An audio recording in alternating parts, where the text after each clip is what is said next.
And now I just would like to hand over to Mr. Tai, one of our most senior tax partner in Ho Chi Minh City's office. Tai, over to you. Thank you very much, Tom. Hello, everyone. Thank you again for joining our Tax and Legal Institute today and stay with us up to now. You have heard presentation from our colleagues, our CEO, Mr. Phúc, Ms. Nga about tax policy, and also Ms. Nguyen about the new trend in the tax audit. I think there's a lot of information. So hopefully that with the yoga section that you are now quite refreshed, and then continue with us for the last section. So in my section, we would like to share with you common practical tax issue that we believe that because it's kind of traditional content about our Tax and Legal Institute, we believe that it's very helpful and beneficial for our people, for our clients to understand what's happening in the practice. Right? You know, policy, the new policies, but how it is applied in practice, how the tax auditor and inspector applies that in the tax audit is more relevant for you. So hope you enjoy it. So for the section today, because of time limit, we selected 9 topics that we would like to share with you. This issue cover corporate tax, VAT, withholding tax, and also tax relating to project transfer. We don't need to talk much about preparation. We really focus on the ways that tax authority focus on this issue in a tax audit, in the tax inspection, so that we can learn how to manage that.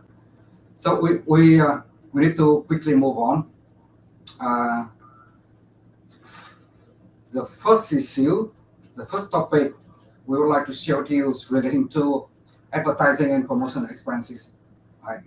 You know very well that A&P expense is very important to enterprises, and for most of the case, the amount is very significant items in the P&L.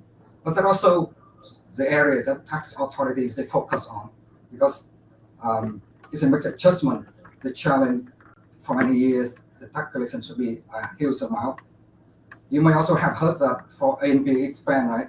In a tax audit, they normally focus on supporting documents, right?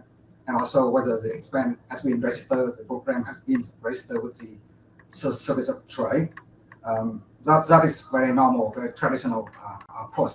Recently, there have been additional new issue, new areas that the tax inspectors, tax auditors, they focus on in a tax inspection. Here's a summary of some issue. The first issue is that for A&P expense incurred with indirect customer, tax authorities normally challenge that this is not relevant and they're not deductible.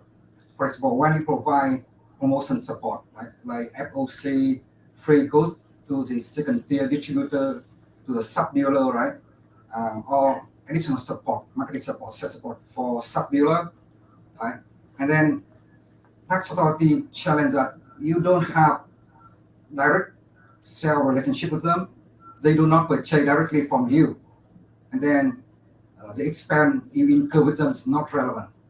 Right? Similarly, when you have expense in relation to assets or tools you keep in their shop, in their premise of the second tier distributors, third tiers also, right?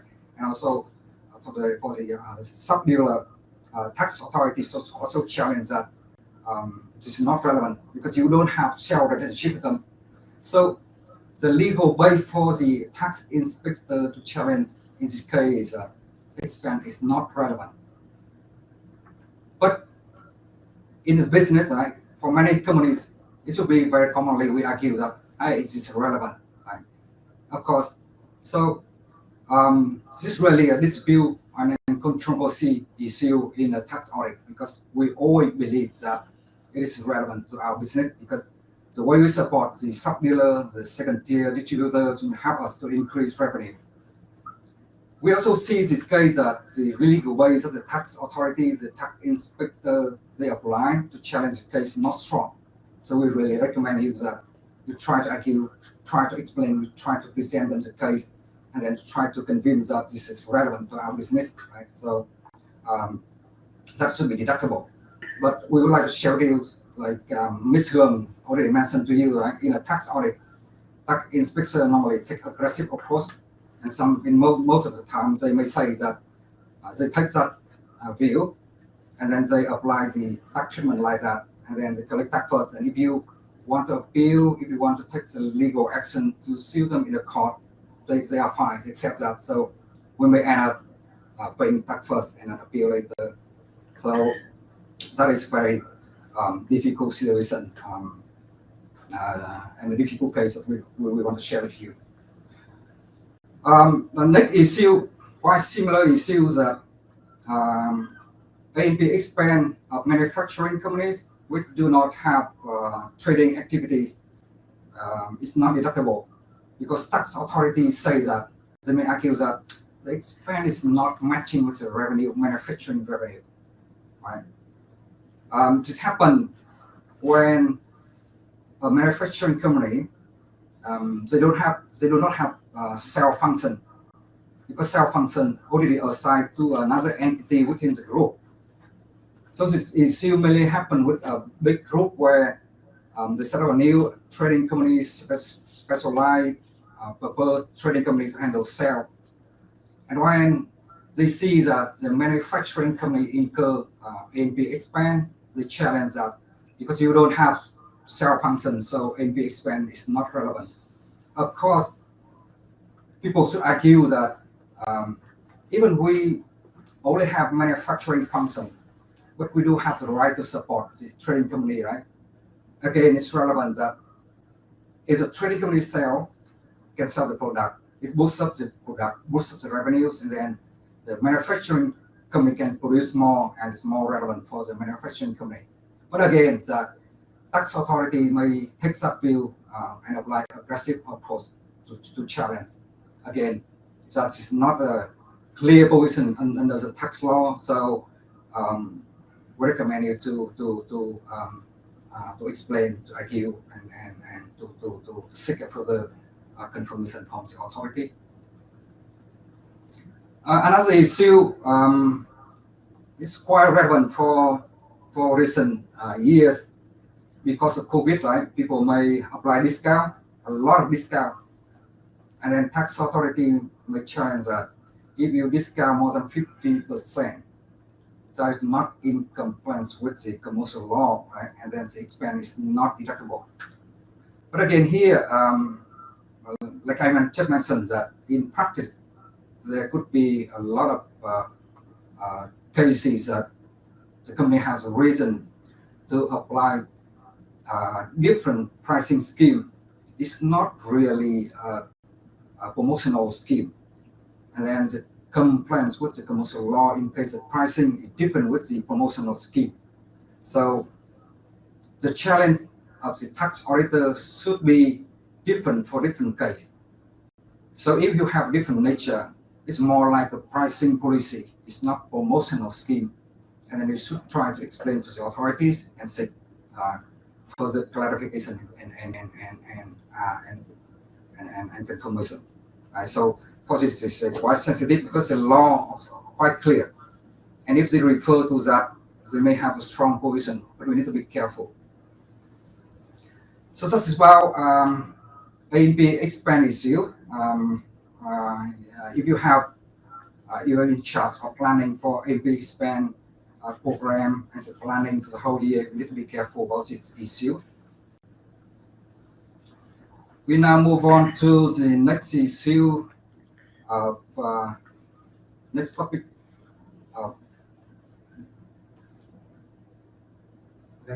Next slide, please. The next topic is about related party transaction expense. Actually, this topic is not new for most people here.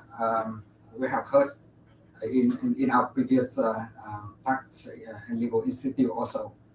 The way we present here is that we try to remind people that this area that tax authority always focus on, and then they are more and more aggressive and consistently challenged, right? For the issue, like if the service is performed by an affiliated company and you don't have enough supporting document or to justify the performance, that's not detectable, right? Or if you cannot justify that the service is really beneficial to you, but it's more beneficial for the parent company or the group in terms of group administration, you are in trouble.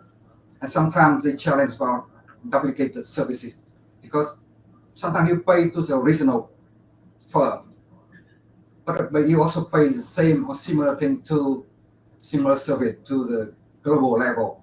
And that's great opportunity for the tax inspector to challenge, right? And then the way I say that the tax inspector, the views is process more consistent because sometimes we see that they already have a mindset. When they see the expense, the mindset is not detectable. They even not look into the evidence, the supporting document. Or we have heard that they already make the decision before they visit the company because they may have done a review in office before they come to the office of the company. And when they see this kind of expense, they already set a target to collect tax on this area, right? Another area that they recently focus more on the related party transaction is the way, the method you determine the fee in the service contract. They want to see that the contract is very clear on the mechanism, the method to calculate the fee. But sometimes they also challenge that the calculation of fee is not consistent, right? And so sometimes they see that why you charge to this company 3%, but to other company 2.5%. And then, of course, the company try to argue that we need to be flexible because the different people receive service in a different business, different position, different size of business also, right? Different situation like new business or new startup. And then we need to be flexible. But tax authority take the view that for transfer pricing issue, for related party transaction issue, you need to be consistent. Right? And then they refer to the regulation Decree 20 and the guidance of the Ministry of Finance on the transfer pricing rule to apply and reject this related party service expense just because the fee structure is not clear or not consistent. So even it's not new, but we need more effort to deal with this issue. And we need more effort to manage if we plan to incur the expense. Again, the old requirement is still valid. This is a supporting document. It's always true. It's always important that supporting document is very important. But the way we incur, the way we arrange the supporting documents is from time to time to be changed because we need to address to the focus of the authorities. So we like to share that you need to take this for the notes in the, to consider in your tax planning action or business planning as well.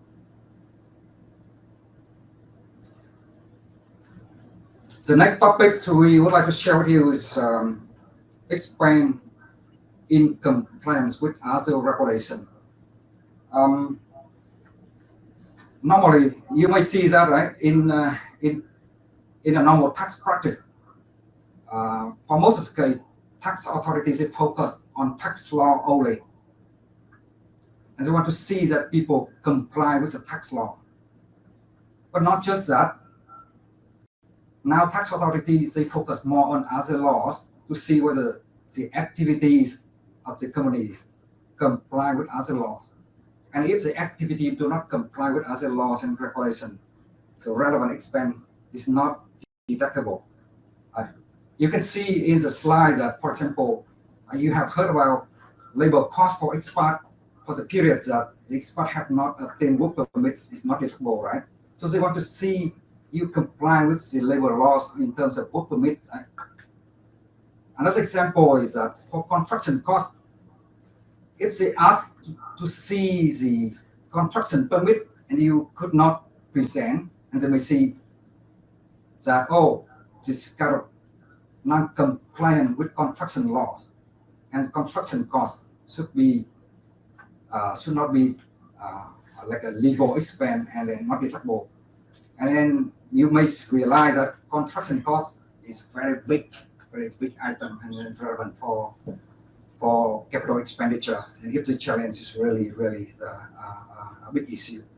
And as an example, like loan expense, right? You need to register with the banking, and many other example you can see, right? For royalty, technology transfer, and so on. If you do not comply with other regulations, they have a chance to challenge with you, and the expense is not deductible, right?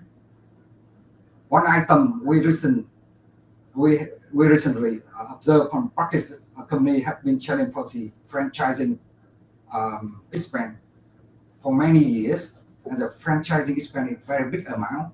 So the accumulated amount for franchising is really significant. However, the franchising agreement is not been registered, and then the company suffer a lot from the challenge of the tax authority to disallow that franchising expense. So that is something that you need to observe and look back, like our Ms. Hương mentioned, that we need to look back our position, what kind of expense we are doing, and there's a requirement to comply with other law, whether we do comply with them, and then if we don't, well, what should be the mitigation actions that we can manage. But the requirement is there in a tax audit, right? You want to see you comply with other laws and regulations. Otherwise, expense is not deductible. Next.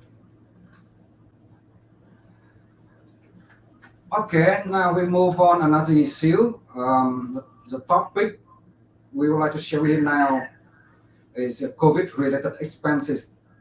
Our colleagues, Ms. Nga, already explained and present to you some guidance of the authority from the government level and also the tax authority level, addressing the concern of enterprises that whether the expense relating to COVID is deductible or not. This is a new situation because COVID-related expense mainly happened this year or like 2020. So this year have not been audited and not a problem during the tax audit. But this is a concern of enterprises because when they see the guidance of the authority, they do not see that clear. They do not see the guidance cover all the expense they may have, or they may see that the guidance of the authorities also blur in terms of conditions to apply, right? So they want to see more clear guidance.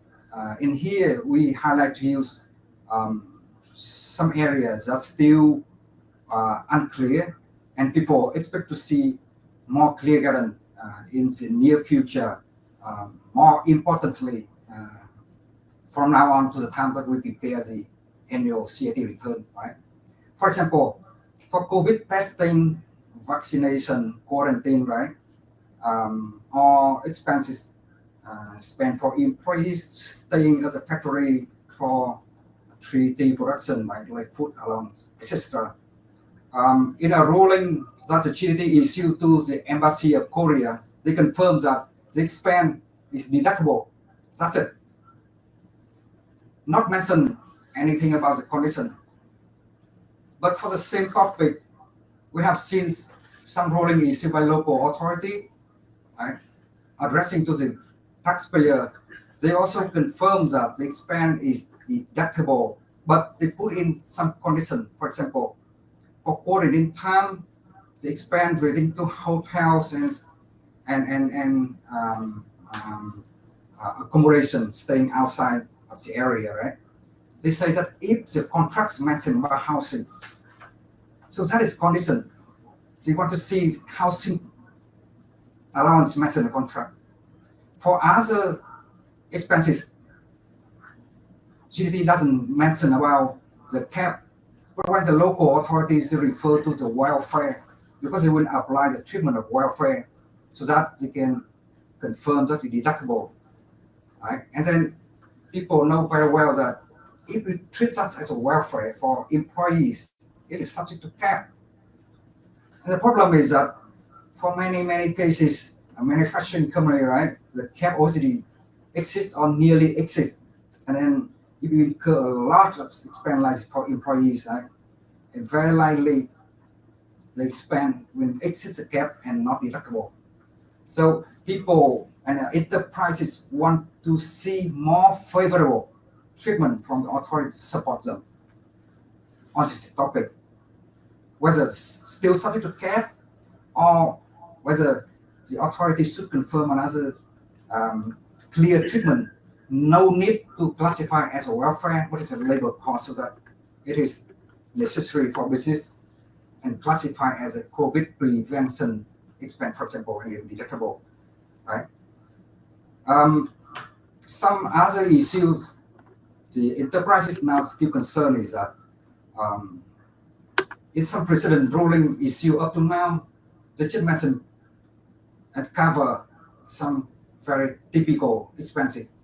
Like I mentioned, that a lot of other expense they want to see tax authority address clearly on that, like the expense for employees staying at the factory. They have to buy a lot of things like tents, pillow, blanket, also TV, like, and cooking facility for them to stay in, and a soft drink and beverage also, right?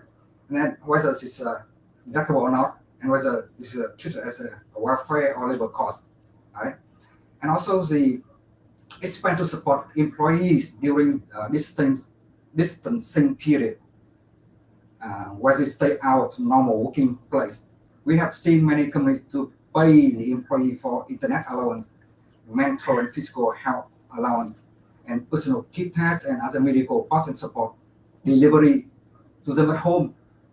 No need to mention about other things like vegetable and also fruit, something like, and then company deliver to the employees at home also, and then whether this is deductible also or the same treatment would apply. So this is something is not clear, and they still expect to have a clear guidance. Not working. Next. Again, continue the COVID-related expenses.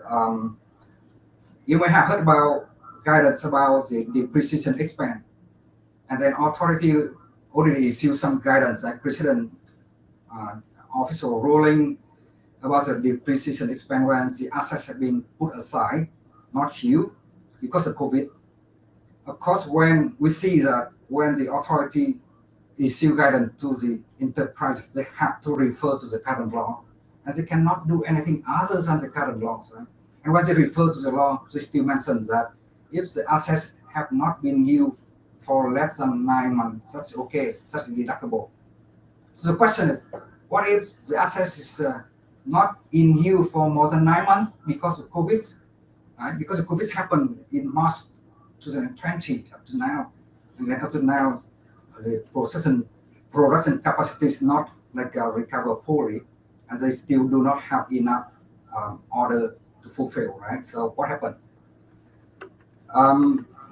People also concerned about some extraordinary costs, whether these are deductible or not.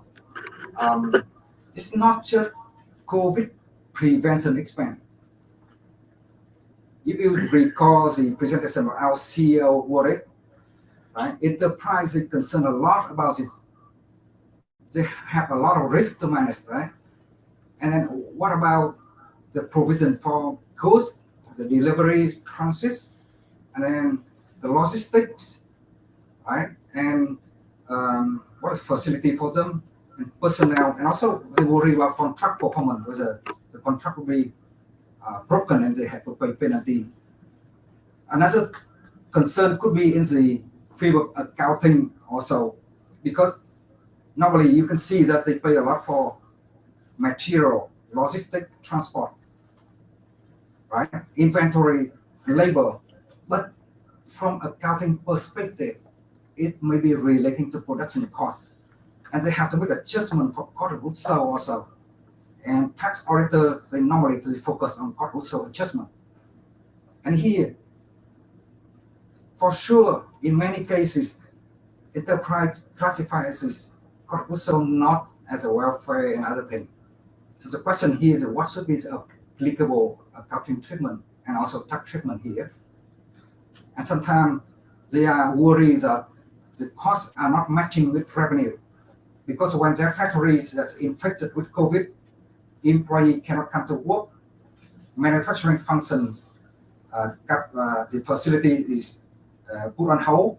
They have to transfer material, transfer the production facility to other unit, other affiliate unit within in other province within the group, right? But in other safe area, other province, they incur a lot of cost for that, but not matching with any kind of revenue because the order will be performed by other unit within the group. Again, they concern about the deduction of this cost, right? So basically, COVID is a very big issue. Many things people have to think of: labor, facility, access, provision, financial, corpusal, material, logistics, a lot of things. And then if the authorities should focus on something to provide guidance, it's not enough, and people still expect to have more clear guidance. So we recommend you to follow up with the coming regulation and new guidance of the authorities, so that you can be clear to apply in the annual tax return preparation of 2021. And if you are unable to wait, you may raise issue like our Mr. mentioned. We can write a ruling to the authority, can ask specific question for them to answer. The next topic is about very questionable provisional CIT payment. I'm sure that you have heard about this requirement under Decree 126, right? They require that by the end of Q3, you need to pay up to 75% of total annual tax liability in the annual tax return. Actually, we really don't know why the rule come for this, but we should know that it's not really reasonable. And then, especially for this tax year 2020-21, because of COVID, this issue is becoming a bigger problem because surely they do not meet this requirement. And then we would like to share with you that in some ruling issued by local tax authorities, even they still refer to the current law, saying that the law is set, the law is already there, people have to follow. But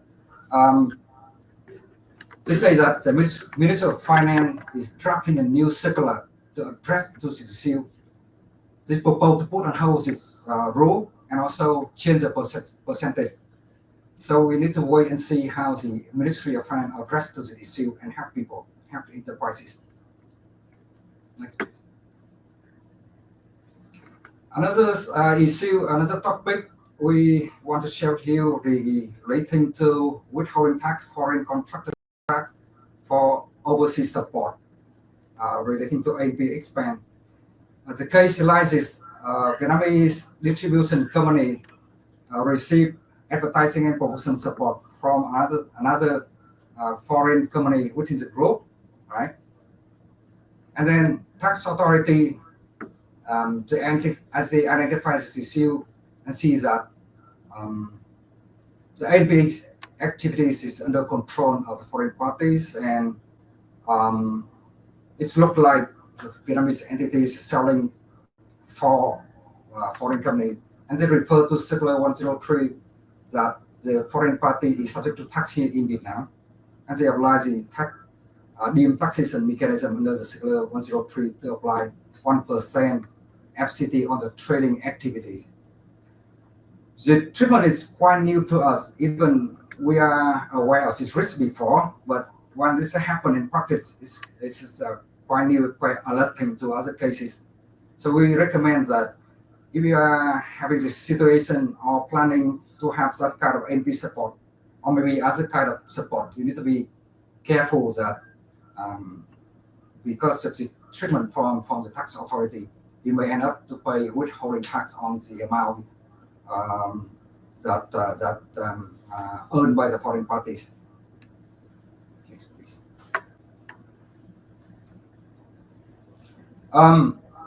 The next topic we want to share with you is relating to VAT refund. We believe that it's very sensitive. You know that, you understand that, and then you know in practice the tax authorities, they are aggressive to challenge a lot of things.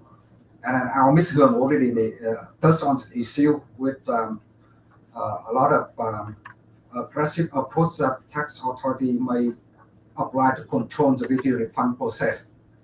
But we can summarize here that for VAT refund now, the tax authority, they also focus on whether you comply with the regulation. For example, if you claim refund for the investment stage, right, they will review whether you comply with the investment regulation.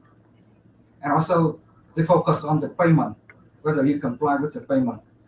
Right? It's a challenge that all kind of payment methods, payment agreements should be made clear in the contract. Otherwise, the input VAT is not deductible, and they will reject the refund. For export revenue, right? If you claim refund in this case, so you focus on how to calculate and verify revenue for export, and then the area they look into is also evidence of custom declaration, the timing, and also the payment evidence. Sometimes custom declaration is okay, but the payment terms change or payment evidence already change because of some situation, something like that, and then they will make adjustment of export revenue. And you know for sure that when they make adjustment of export revenue, you may have to revise the application and delay the process, right? And then you have problem.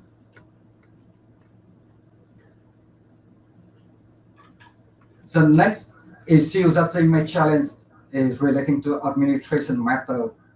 For sure that you may know that they will look into the form, whether you prepare the form correctly, whether the timing, the cutoff timing. First of all, if you apply refund for investment stage, you need to be sure that the cutoff timing is very clear and correct, right? And also the supporting document. As I mentioned, that they will request a lot of information they think of relating to investment, relating to assets, relating to compliance with other law like construction law, like permit, right? And then if you late and then they provide the documents that they do not accept, and then they will turn the case into inspection first refund later, or they may just reject the VAT refund application so that you can resubmit again, or they may not allow you to apply again. So that is really tricky and very sensitive in practice. You need to know about this and then plan carefully, review carefully for the amount you want to claim, and then you review carefully the supporting document you want to show with them to justify the purpose before you submit the application to avoid all these matters.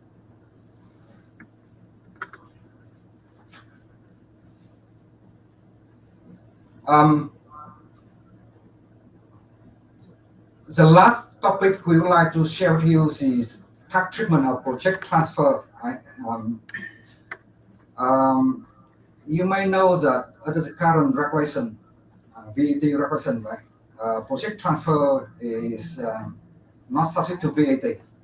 However, in practice, there's some confusion because in some cases, tax authorities see a very significant amount of assets included in the project transfer, and the contract also indicates a list of contract with a very clear amount attribute to the assets, so they may want to apply VAT on that value of assets.